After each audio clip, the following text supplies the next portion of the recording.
Hello, Gems! Who doesn't want to be a magical 2D waifu? I got you covered with this video because we're going to talk about how to be a 2D VTuber in 2022. A lot of these steps will be similar to my how to be a 3D VTuber in 22 video, but there will be slight differences. And without further ado, let's learn about how to become a 2D waifu. First, you will want to come up with a concept for a character that you want to play or use as a representation of your content and who you are. And there are 3 ways I've seen this done before. Some people like to play completely in character as if they're playing a role in a player musical. Other people, they prefer more comfy vibes by being themselves and not representing a character or a mascot and just sort of creating something that represents them. And this is commonly known as being a faceless content creator, but through the form of an avatar instead. And lastly, another way that you can do it is a combo of IRL you and your VTuber, which is something that I actually really enjoy doing and I hope to see more people doing in the future, but don't feel pressured and feel like you have to do both. There might even be other options out there besides these few, but those are a few examples of routes you can take with your 2D VTuber once you get the concept down. All these options are really wonderful, so again, please don't be afraid to experiment and take time to figure out what works for you, and you might even change that as you grow as a content creator. Next, I would advise you to hire an artist or create your character yourself. For 3D VTubing, it's a little bit easier to get into the industry if you don't know much about art, but when it comes to 2D, I would recommend that if you're a 2D artist of any kind, an illustrator or a concept artist already, or going to school for art, that you would create your own character. Otherwise, if you're like, yeah, this is definitely not me, you can consider hiring an artist. There's lots of different places that you can look, and one of those places is Fiverr, Twitter, Instagram, and possibly even ArtStation. If you want to take that route of hiring an artist, I would highly recommend checking out my video on how to safely hire an artist. That one will save you tons of time and tons of headaches if you can't figure out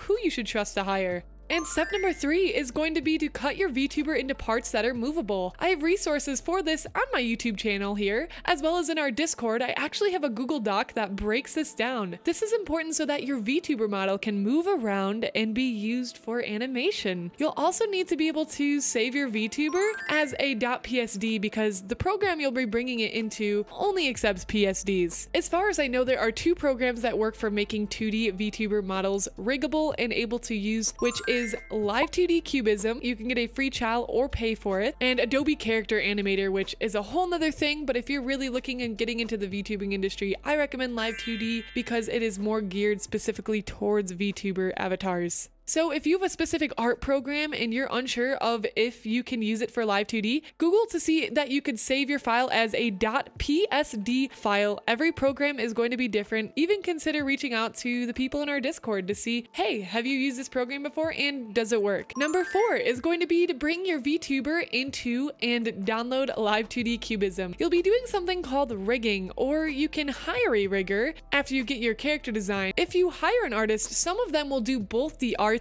and the rigging. Do keep in mind that these are 2 separate tasks. You will most likely be paying a separate price for both unless they have a package deal, or the artist works with the rigger or a rigger works with the artist. You'll have to do research and send DMs and make sure you communicate. I would really recommend communicating and planning as much as you can before hiring when it comes to a 2D model, especially if you have separate artists and riggers, because chances are that you'll need to find a way to have them to be able to communicate with you and with each other. And step number 5, we have 2 programs that I enjoy using for 2D modeling. So after you finish creating the model and then you rig the model, you'll have to download another program to actually use the model. That's going to be after you export it from Live2D Cubism. And if you have no idea how to rig, but you want to learn and you're an artist and you're eager, I'd highly recommend that you check out my full Live2D series here on YouTube. The apps I'm about to discuss, there are more than these 2, but they are my personal preference. We have first VTube Studio, and next we have PRPR Live. You'll want to talk to your rigger to see which program they set it up for if you are someone who is not doing the rigging yourself. Not all models work with both of these programs. It depends on what your rigger set it up for. If you are an artist yourself, I highly recommend you start learning VTube Studio, and of course I am hoping to roll out more tutorials for that on this channel, but VTube Studio is superior. It is more complex, but it has a lot more options, whereas PRPR Live is more simple and has less options for your model, but PRPR Live is going to be better for someone who may have a less intensive PC. If your PC can't really handle heavy things, I'd recommend PRPR Live. And again, if you have a master PC that can handle everything in the world and you want to make this VTuber thing work, then you should probably consider VTube Studio. And again, if you want more features, VTube Studio. Step 6, we're gonna have to choose a streaming app. So after we've done all this, we got a character, we separated the layers, we got it in a live 2D cubism, maybe we hired some artists, we got the character, it's ready to go, we got our program, PRPR Live or VTube Studio, or possibly something else. Now we have to choose a streaming app. I prefer OBS, which can be downloaded on both Mac and Windows. You'll have to be setting up your VTuber via game capture in the sources section and set a green screen or some sort of background that can be cropped out and only show your VTuber on top of whatever you may be streaming or recording. OBS can work for both recording and for live streaming, which is great, and that's currently what I'm using now. If you have any questions, please drop a comment down below or join our Discord. We would love to help you out. Thank you so much for joining us, and I'll see you next time on the Sapphire Star. Bye!